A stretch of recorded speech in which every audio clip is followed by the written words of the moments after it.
قارون کا خزانہ اور اس کا انجام۔ قرآن پاک سے ایک قصہ۔ قارون حضرت موسیٰ علیہ السلام کے چچا یسر کا بیٹا تھا۔ بہت ہی شکیل اور خوبصورت آدمی تھا، اس لیے لوگ اس کے حسن و جمال سے متاثر ہو کر اس کو منور کہا کرتے تھے۔ اس کے ساتھ ساتھ اس میں یہ کمال بھی تھا کہ وہ بنی اسرائیل میں تورات کا بہت بڑا عالم اور بہت ہی ملنسار و با اخلاق انسان تھا، اور لوگ اس کا بہت ہی ادب و احترام کرتے تھے۔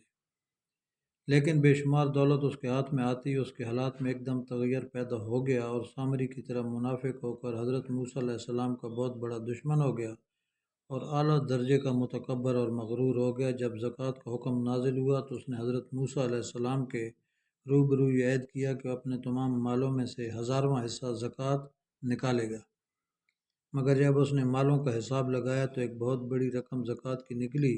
یہ دیکھ کر اس پر ایک دم حرص و بخل کا بھوت سوار ہو گیا۔ نہ صرف زکوٰۃ کا منکر ہو گیا بلکہ عام طور پر بنی اسرائیل کو بہکانے لگا کہ حضرت موسیٰ علیہ السلام اس بہانے تمہارے مالوں کو لے لینا چاہتے ہیں۔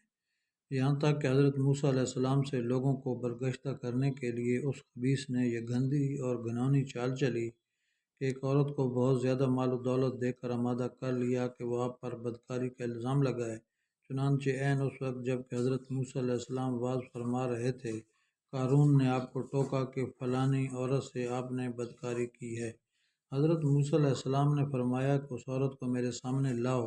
چنانچہ وہ عورت بلائی گئی تو حضرت موسیٰ علیہ السلام نے فرمایا کہ اے عورت، اس اللہ کی قسم جس نے بنی اسرائیل کے لیے دریا کو پھاڑ دیا اور عافیت و سلامتی کے ساتھ دریا کے پار کرا کر فرعون سے نجات دی، سچ سچ کہہ دے کہ واقعہ کیا ہے۔ حضرت موسیٰ علیہ السلام کے جلال سے عورت سہم کر کانپنے لگی اور اس نے مجمع عام میں صاف صاف کہہ دیا کہ اے اللہ عز و جل کے نبی، مجھ کو قارون نے کثیر دولت دے کر آپ پر بہتان لگانے کے لیے آمادہ کیا۔ اس وقت حضرت موسیٰ علیہ السلام آبدیدہ ہو کر سجدہ شکر میں گر پڑے۔ بحالت سجدہ آپ نے یہ دعا مانگی کہ یا اللہ، قارون پر اپنا قہر و غضب نازل فرما دے۔ آپ نے مجمع سے فرمایا کہ جو قارون کا ساتھی ہو وہ قارون کے ساتھ ٹھہرا رہے، اور جو میرا ساتھی ہو وہ قارون سے جدا ہو جائے۔ چنانچہ 2 خبیثوں کے سوا تمام بنی اسرائیل قارون سے الگ ہو گئے۔ پھر حضرت موسیٰ نے زمین کو حکم دیا کہ اے زمین، تو اس کو پکڑ لے۔ قارون ایک دم گھٹنوں تک زمین میں دھنس گیا۔ پھر آپ نے دوبارہ زمین سے یہی کہا تو وہ کمر تک زمین میں دھنس گیا۔ یہ دیکھ کر قارون رونے اور بلبلانے لگا اور قرابت و رشتہ داری کا واسطہ دینے لگا، مگر آپ نے کوئی التفات نہ فرمایا، یہاں تک کہ وہ بالکل زمین میں دھنس گیا۔ 2 منحوس آدمی جو قارون کے ساتھ تھے لوگوں سے کہنے لگے کہ حضرت موسیٰ نے قارون کو اس لیے دھنسا دیا تاکہ قارون کے مکان اور اس کے خزانوں پر خود قبضہ کر لیں۔ تو آپ نے اللہ تعالیٰ سے دعا مانگی کہ قارون کا مکان اور خزانہ بھی زمین میں دھنس جائے۔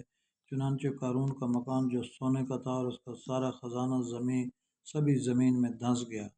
اس کو قرآن کی زبان سے سنیے۔ اللہ تعالیٰ کا ارشاد ہے کہ ہم نے قارون کو اتنے خزانے دیے تھے کہ ان خزانوں کی کنجیاں ایک مضبوط اور طاقتور جماعت بمشکل اٹھا سکتی تھی۔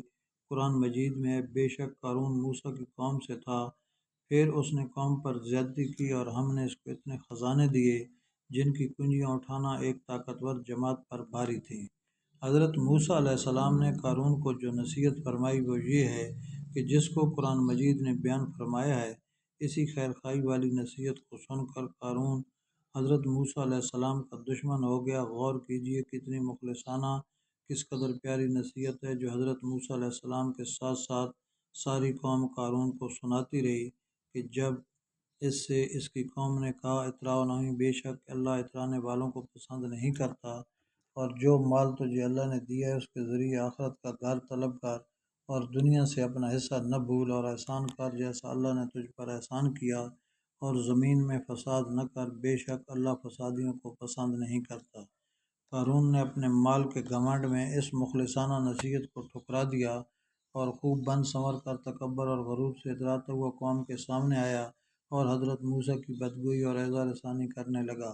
اس کا نتیجہ کیا ہوا، اس کو قرآن کی زبان سے سنیے اور خدا کی اس قہرانہ گرفت پر خوف الہی سے تھراتے رہیے۔ اللہ اکبر۔ تو ہم نے اسے اور اس کے گھر کو زمین میں دھنسا دیا تو اس کے پاس کوئی جماعت نہ تھی جو اللہ کے مقابلے میں اس کی مدد کرتی، اور نہ وہ خود مدد کر سکا۔ دوستو، چینل کو سبسکرائب کریں۔